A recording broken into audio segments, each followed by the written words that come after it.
37-38 উপরে যায় না। পৃথিবীতে এমন দেশ আছে যেখানে তাপমাত্রা শুরু হয় 42 আর 43 দিয়া যাইতে যাইতে 47-48 যায়। ওমান পৃথিবীতে এমন একটা দেশ তাপমাত্রা বাড়তে বাড়তে 57-58 পর্যন্ত পৌঁছে যায়। লিবিয়া এমন একটা দেশ যেখানে তাপমাত্রা বাড়তে বাড়তে 63 ডিগ্রি পর্যন্ত বেড়ে যায়। পৃথিবীতে এমন দেশ আছে যেখানে সারা বছরে বৃষ্টি 2-4 দিন হয়, আমাদের বাংলাদেশে 6 মাস হয়।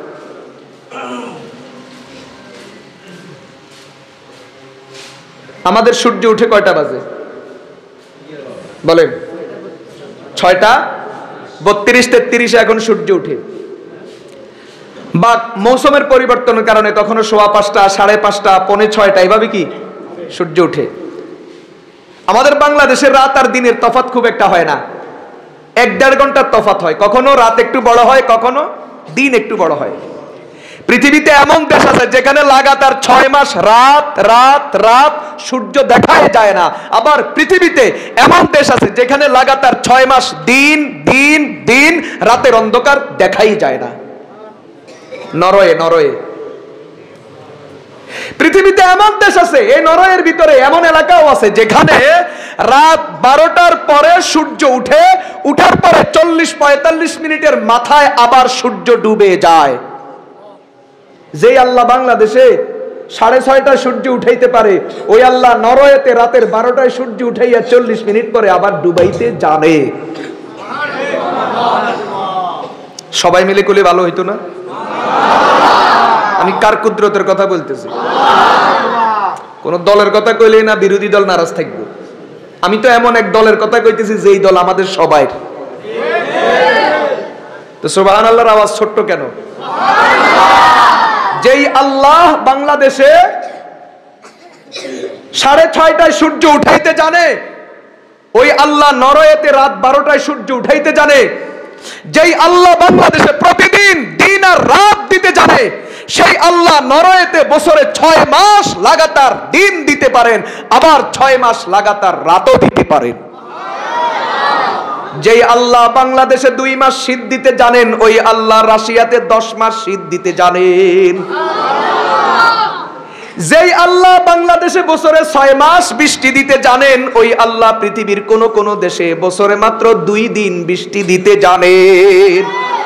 আল্লাহ তার কুদরত দিয়ে ঠিক করেছেন পৃথিবীর কোন দেশে গরম কতটুকু দিবেন, কোথাও শীত কতটুকু দিবেন, কোথায় বৃষ্টি কতটুকু দিবেন। গোটা পৃথিবী একরকম দিলে সব কিছু চলবে না।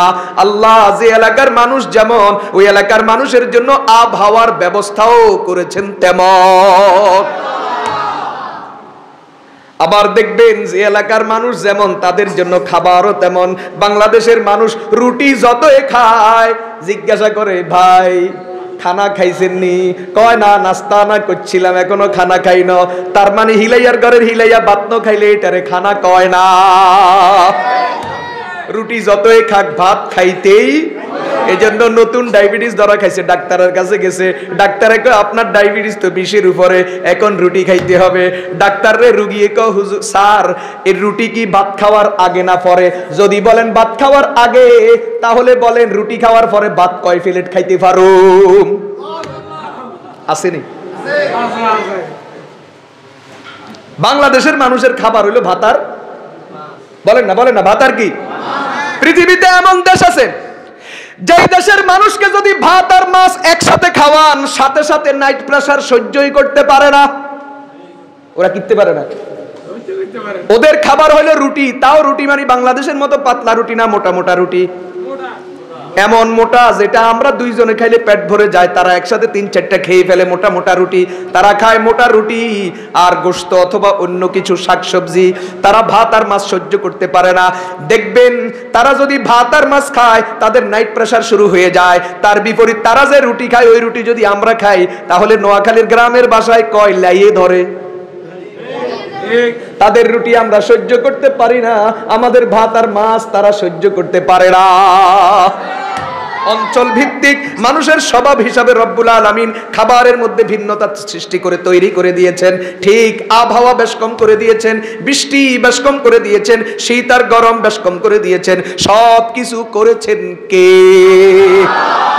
আমাদের এই বাংলাদেশ ছোট্ট জমিনের দিকে তাকায়া দেখেন, নোয়াখালী অঞ্চলে প্রচুর ধান হয়, রায়পুরে গেলে দেখবেন প্রচুর নারিকেল আর সুপারিশ চাষ হয়, ওই রাজশাহী গেলে দেখবেন প্রচুর আম হয়, গাজীপুরে গেলে দেখবেন প্রচুর কাঁঠাল হয়। সব মাটিতে এক রকম হয় না।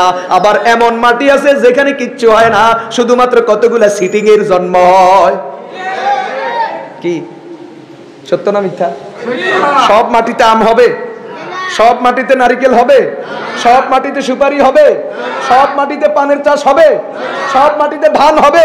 আল্লাহ জমিন এক একটাকে এক এক রকম বানাইছেন। কথা বলেন ঠিক কিনা? এজন্য গোটা পৃথিবীতে একদিন একসাথে বৃষ্টি হয় না। তারপরেও তাফসীরে উদাহরণ আছে। ধরে নিলাম গোটা পৃথিবীতে যদি একদিন একসাথে বৃষ্টি হয়ে যায়, বলো তাহলে এখানে কত কোটি কোটি বৃষ্টির ফোঁটা হবে? এটা গণনা করা পৃথিবীর মানুষের পক্ষে সম্ভব না, কখনো সম্ভব হতে পারে না। তারপরেও ধরে নিলাম গোটা পৃথিবীতে যদি একদিন একসাথে বৃষ্টি হয়ে যায়, আর যদি পৃথিবীতে এমন কোন যন্ত্রের আবিষ্কার হয়ে যায় যে যন্ত্রের মাধ্যমে কতগুলি বৃষ্টির ফোঁটা হলো গণনা করতে পারে, কিন্তু মেরে দোস্ত এটা যদি কখনো সম্ভব হতেও পারে, কিন্তু ওইটা কখনো সম্ভব না। সৃষ্টি জগতের প্রতি আল্লাহর রহমত কত আছে এটা গণনা করা কখনো সম্ভব হতে পারে না। এটা শুধু তর্কের খাতিরে বলা নয়, আপনাদেরকে খুশি করার জন্য বলা নয়, এটা বাস্তবতা। এই বুঝার জন্য একটা উদাহরণ দিই, তারপরে সামনের দিকে যাব। শুধু একটা, আমাদের জিহ্বা আছে নি? আছে। মানুষের একটা জিহ্বা লম্বা 2.5 থেকে 3 ইঞ্চি, আর একটা গরু জিহ্বা লম্বা 10 ইঞ্চি। তো কারটা বড়? বলেন কার জিহ্বা বড়? আর মানুষেরটা? আল্লাহ পাক রব্বুল আলামিন এই মানুষের 2.5 ইঞ্চি 3 ইঞ্চি জিহ্বার মধ্যে মেশিন ফিট করে রাখছে 8000। কয় হাজার?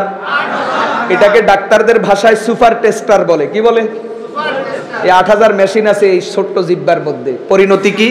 এর পরিণাম হলো আপনি যা খাবেন জন্মের পর থেকে মৃত্যু পর্যন্ত, নরম খাবেন, গরম খাবেন, শক্ত খাবেন, ঠান্ডা খাবেন, ঝাল খাবেন, তিতা খাবেন, ঝোল খাবেন, মিষ্টি খাবেন, অথবা টক খাবেন, শাকসবজি খাবেন, ফলমূল খাবেন, গোশত খাবেন, মাছ খাবেন, মিঠা পানির মাছ অথবা নোনা পানির মাছ। এক কথায় জন্ম থেকে মৃত্যু পর্যন্ত যত রকম যত কিছু খাবেন, ওই জিহ্বায় পড়ার সাথে সাথে জিহ্বার কোনো না কোনো মেশিনে ধইরা বলবে তুমি যেটা খাইছো এটার স্বাদটা এরকম। প্রত্যেকটার স্বাদ কি করতে পারে বলেন? আলাদা আলাদা।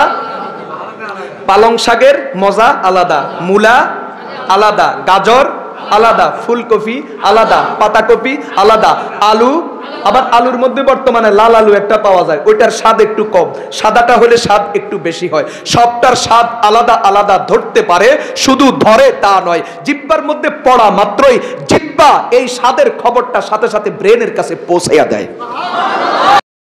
দেখছেন কে? কথা কয় না। তেলাপিয়া মাছ খাইলে একরকম মজা লাগে, পাঙ্গাস খাইলে একরকম লাগে, রুই আর কাতল খাইলে একরকম লাগে, কই মাছ খাইলে একরকম লাগে, ইলিশ মাছ খাইলে একরকম লাগে।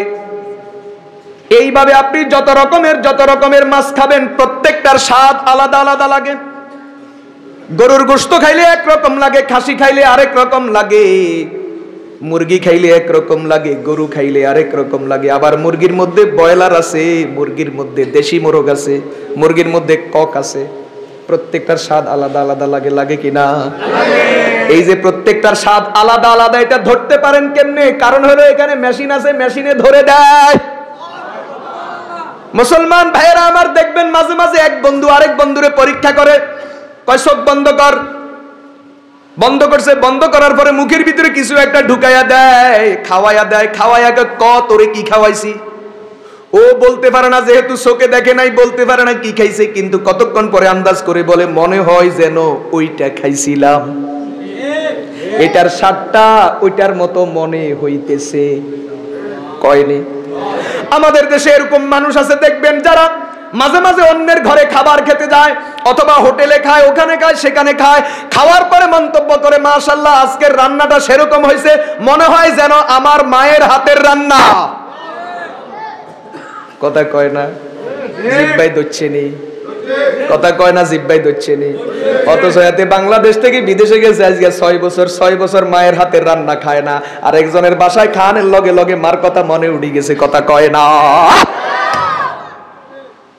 মুসলমান ভাইয়েরা আমার, আপনার মা যদি রান্না করে একরকম স্বাদ লাগবে, আপনার বিবি রান্না করলে আরেক রকম লাগবে, আপনার শাশুড়ি রান্না করলে আরেক রকম লাগবে, আপনার বোন রান্না করলে একরকম লাগবে, হোটেলে গেলে আরেক রকম লাগে। আবার হোটেলে দেখবেন এক হোটেলের রান্না এক এক রকম, জিহ্বায় স্বাদ এক এক রকম ধরে। সরিষার তেল দিয়ে রান্না করলে একরকম স্বাদ লাগে, সয়াবিন তেল দিয়ে রান্না করলে একরকম লাগে, কথা কয় না।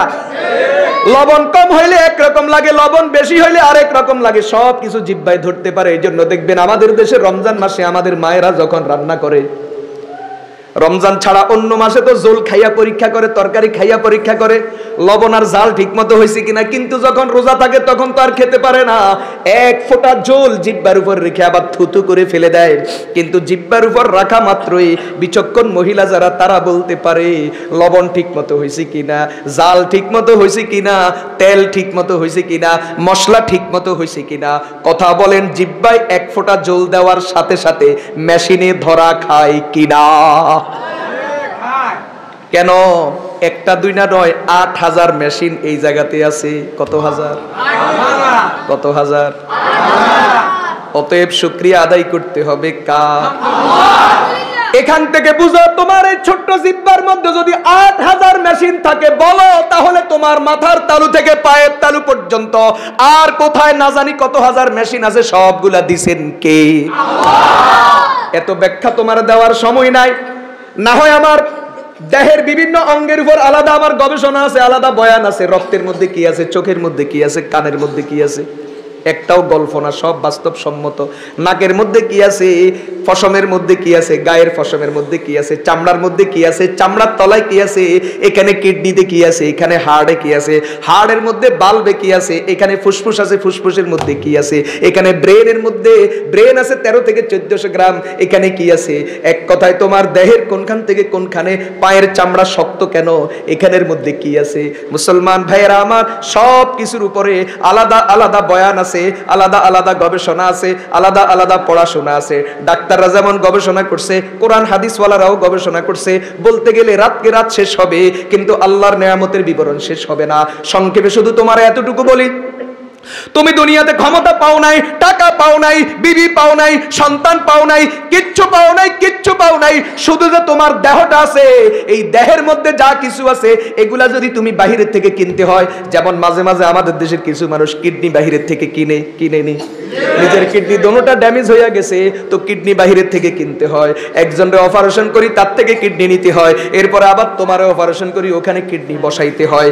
এইভাবে যদি তুমি যদি দেহের প্রত্যেকটা অঙ্গ প্রত্যঙ্গ যদি কিনে নাও, চোখ যদি আলাদা কিনো, দাঁত যদি আলাদা কিনো, ব্রেন যদি আলাদা কিনো, হাত যদি আলাদা কিনো, সব যদি আলাদা আলাদা কিনে তুমি যদি তোমার একটা দেহ যদি তোমার মতো করে সাজাইতে হয়, তাহলে বর্তমান বাজারে কমপক্ষে ৩,০০০ কোটি মার্কিন ডলার খরচ হবে। ৩,০০০ কোটি মার্কিন ডলার হইলে বাংলাদেশে কত টাকা? তাও বাস্তবতা হইলো আল্লাহ সরাসরি তোমারে যেটা দিছে ওইটা যেরকম কাজ করে, যেটা তুমি আরেকজন থেকে কিনে লইছো ওইটা এরকম কাজ করবে না। ৩,০০০ কোটি মার্কিন ডলার খরচ করার পরেও তোমার ওইরকম কাজ হবে না, যেমন কাজ হইতো আল্লাহ তোমারে যেটা দিছে ওইটার মাধ্যমে।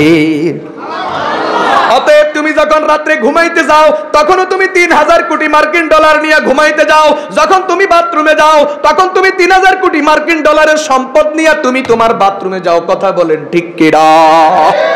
দিয়েছেন কে? আল্লাহ। অতএব আল্লাহ প্রদত্ত নিয়ামতের গণনা কখনো শেষ হবে না। এইজন্য আল্লাহ চ্যালেঞ্জ করছেন, ওয়া ইন তাউদ্দু নি'মাতাল্লাহি লা তুহসুহা, ওয়া ইন তাউদ্দু নি'মাতাল্লাহি লা তুহসুহা। আমার নিয়ামত যদি শুধু গণনা করো, কখনো গণনা করে শেষ করতে পারবে না।